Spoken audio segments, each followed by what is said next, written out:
رات کے 11 بجے کا وقت تھا اور میں اس طرح بے خبر سو رہا تھا جیسے گدھے گھوڑے سب بیچ رہے ہوں۔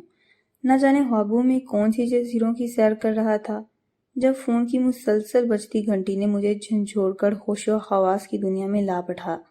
اپنے خوابیدہ اعصاب کو بمشکل کنٹرول کرتے ہوئے میں نے فون اٹھایا۔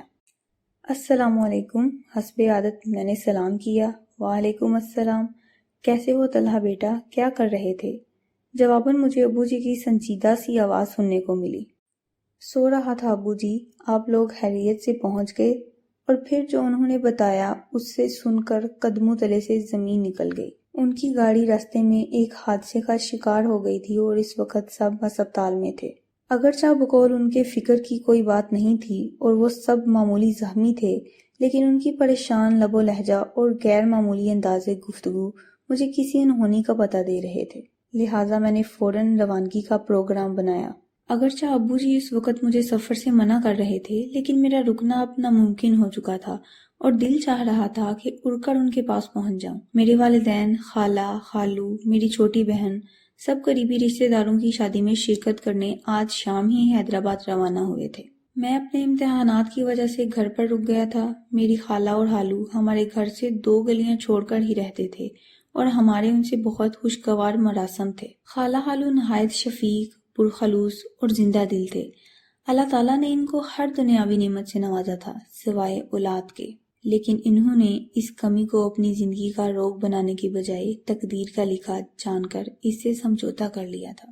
مجھے اور میری چھوٹی بہن گڑیا کو وہ اپنی اولاد ہی سمجھتے تھے اور اپنی تمام تر محبت ان پر نچھاور کرتے تھے۔ نتیجتاً ہم دونوں بھی انہیں والدین جیسا ہی مقام دیتے تھے۔ میں نے رات بھر جاگ کر پیپرز کی تیاری کی۔ پیپرز کے بعد جب میں گھر آیا تو سب کے ساتھ اتنا مصروف رہا کہ وقت گزرنے کا پتہ ہی نہیں چلا۔ شام کو جب سب مجھے ڈھیروں ہدایتیں دے کر روانہ ہوئے تو میرا تھکن سے برا حال تھا۔ رات کا کھانا کھا کر نماز ادا کرتے ہی مجھ پر نیند کا اس قدر شدید غلبہ ہوا کہ میں لمحوں میں غافل ہو گیا۔ فوراً ہی تیار ہو کر روانہ ہو گیا۔ والد سے میں نے اسپتال کا ایڈریس لے لیا تھا۔ تقریباً 3 گھنٹے کا راستہ تھا۔ جب میں گھر سے روانہ ہوا تو ہلکی ہلکی بوندا باندی شروع ہو چکی تھی۔ کراچی میں تو راتیں جاگتی ہیں، لہٰذا کافی دیر تک مجھے تنہائی کا احساس نہیں ہوا۔ راستے روشن تھے اور لوگ بھی گھومتے پھرتے نظر آ رہے تھے۔ آدھے گھنٹے بعد بوندا باندی نے موسلا دھار بارش کی شکل اختیار کر لی۔ اب تک میں شہر سے بھی کافی دور آ چکا تھا، لہٰذا ٹریفک بھی بہت کم ہو گیا تھا۔ کبھی کبھار کوئی اکا دکا گاڑی نظر آ جاتی تھی۔ اگرچہ گاڑی کے وائپر مسلسل چل رہے تھے، لیکن تیز بارش کے باعث باہر دھندلا سا نظر آ رہا تھا۔ تھوڑے تھوڑے فاصلے پر لگے اسٹریٹ لیمپ اپنی مدھم سی روشنی سے تاریکی کو شکست دینے کی ناکام کوشش کر رہے تھے۔ سڑک پر دونوں طرف گھنے درختوں نے رہی سہی روشنی کو بھی نگل لیا تھا۔ اگرچہ میں فطرتاً کافی دلیر اور نڈر تھا، لیکن تنہائی اور تاریکی کی ہیبت مجھ پر طاری ہوتی جا رہی تھی اور میں سفر کی بحریت تمام ہونے کی دعا کر رہا تھا۔ لمحہ بھر کو بجلی چمکتی تو پورا منظر واضح ہو جاتا تھا۔ بڑے بڑے درخت تیز ہوا سے ہلتے ہوئے مختلف شکلیں اختیار کر رہے تھے۔ کبھی کبھی تو یوں لگتا جیسے خون شام چڑیلیں مجھے اشارے سے اپنی طرف بلا رہی ہوں۔ اچانک بجلی چمکی تو مجھے دور سڑک پر عین درمیان میں ایک انسانی ہیولا کھڑا ہوا نظر آیا، جو زور زور سے ہاتھ ہلا کر گاڑی روکنے کی استدعا کر رہا تھا۔ پہلے تو میں اسے کوئی چوڑا چکا سمجھا جو مجھے روک کر لوٹنا چاہ رہا تھا، پھر اچانک میرے ذہن میں بچپن سے سنی ہوئی وہ تمام ڈراؤنی کہانیاں در آئیں جن میں اسیب مختلف روپ اختیار کر کے مسافروں کو تنگ کرتے ہیں۔ یہ سوچ کر میرے رونگٹے کھڑے ہو گئے۔ ایک خیال یہ بھی تھا کہ شاید کوئی ضرورت مند ہو جو رات کے اس پہر مدد کے لیے کھڑا ہو۔ بہرحال جب میں جلدو جلالتو کا ورد کرتا وہاں تک پہنچا تو یہ دیکھ کر اسے اپنی آنکھوں پر یقین کرنا مشکل ہو گیا کہ وہاں کوئی انسان تو کیا کوئی چڑیا کا بچہ تک نہ تھا۔ میں نے ہر طرف بگوڑ دیکھا، لیکن چاروں طرف تنہائی اور سناٹے کا راج تھا۔ خوف سے میرا حال برا ہو گیا اور میں اندھا دھند گاڑی بھگاتے ہوئے چلا گیا۔ ابھی میں تھوڑی دور ہی گیا تھا کہ اچانک کسی نے پیچھے سے میرے کندھے پر ہاتھ رکھا۔ میرا اوپر کا سانس اوپر اور نیچے کا سانس نیچے رہ گیا اور دل طوفانی رفتار سے دھڑکنے لگا۔ بمشکل میں نے پیچھے مڑ کر دیکھا تو مجھے یوں محسوس ہوا جیسے پچھلی سیٹ پر بالوں کا ایک بہت بڑا سا ڈھیر دھڑا ہوا ہے۔ نہ جانے وہ اللہ کی کون سی مخلوق تھی جو سائز میں انسان سے بھی بڑی تھی، لیکن مکمل طور پر بالوں سے ڈھکی ہوئی تھی۔ صرف اس کی سرخ خوفناک آنکھیں اور ہاتھ پاؤں کے لمبے لمبے اور مڑے ہوئے ناخن نظر آ رہے تھے۔ وہ اپنی لال لال ڈراؤنی آنکھوں سے نہایت غصے میں طلحہ کو گھور رہی تھی۔ دہشت سے طلحہ کی آنکھیں پھٹی کی پھٹی رہ گئیں اور دل اچھل کر حلق میں آ گیا۔ سانس سینے میں اٹکنے لگا اور ہاتھ پاؤں سنسنانے لگے۔ اس سے حرکت کرنا محال تھا۔ بڑی مشکل سے میں نے اپنے حواس مجتمع کیے اور زیر لب قرآنی آیات کا ورد کرتے ہوئے گاڑی کو طوفانی رفتار سے بھگا دیا۔ تھوڑی دیر بعد مجھے محسوس ہوا کہ پچھلی سیٹ خالی ہو گئی ہے۔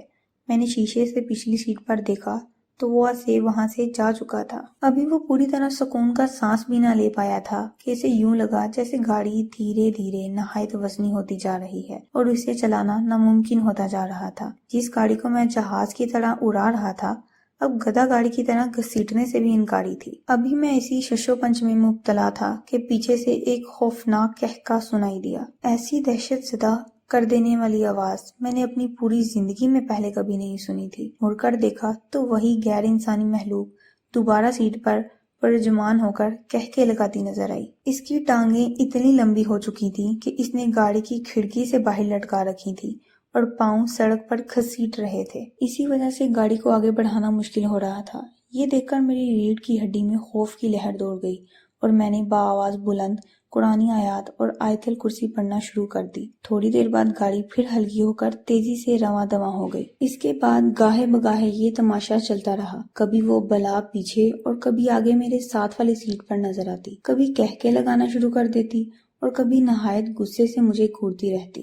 میں نے دواؤں کا ورد جاری رکھا اور تیزی سے گاڑی بھگاتا رہا۔ گھنٹہ بھر میں شہر کے آثار نظر آنے لگے تو وہ مخلوق یکا یک غائب ہو گئی۔ میں نے اللہ کا شکر ادا کیا کہ میں بخیریت بغیر کوئی نقصان پہنچائے میرا پیچھا چھوڑ دیا۔ ابھی میں اسپتال سے 15 منٹ کے فاصلے پر تھا کہ پھر مجھے شوق لگا۔ رات کی تاریکی اور موسلا دھار بارش میں خالو ایک اسٹریٹ لیمپ کے نیچے کھڑے نظر آئے۔ میں نے بریک پر پاؤں دبایا تو گاڑی سڑک پر دور تک گھسیٹتی چلی گئی۔ خالو تیز تیز چلتے ہوئے آئے اور فرنٹ سیٹ کا دروازہ کھول کر میرے ساتھ بیٹھ گئے۔ اتنی تیز بارش میں کھڑے ہونے کے باوجود ان کا لباس بالکل خشک تھا۔ میں نے نہایت حیرت سے ان سے پوچھا کہ وہ یہاں کیا کر رہے تھے تو انہوں نے دھیرے سے کہا، بس بیٹا یوں ہی کھڑا تھا۔ وہ بالکل گمسم اور کھوئے کھوئے سے تھے۔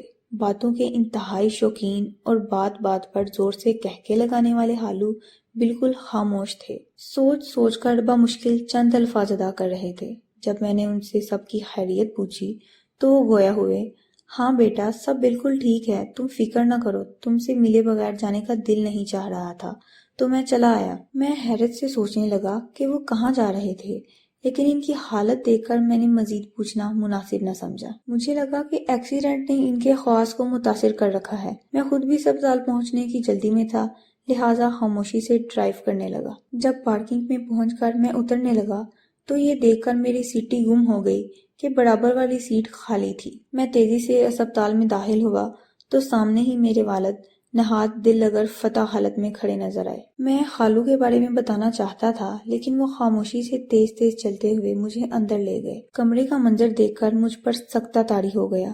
سامنے ہی بستر پر خالو کی لاش رکھی تھی جو روڈ ایکسیڈنٹ میں موقع پر ہی دم توڑ گئے تھے۔ امی اور خالہ مجھے دیکھ کر لپک کر آئیں اور مجھ سے لپٹ کر پھوٹ پھوٹ کر رونے لگی، لیکن میں اپنے حواسوں میں ہی کب تھا جو انہیں تسلی دیتا۔ میں تو حیرت سے کھڑا یہ سوچ رہا تھا کہ اگر خالو ایکسیڈنٹ کے وقت ہی انتقال کر گئے تھے تو ابھی میرے ساتھ گاڑی میں کون تھا؟ کیا ان کی محبت واقعی اتنی شدید تھی کہ اس سے ملے بغیر جانے کا ان کا دل رضامند نہ تھا؟ یہی وہ معمہ ہے جو کبھی مجھ سے سلجھ نہیں سکا۔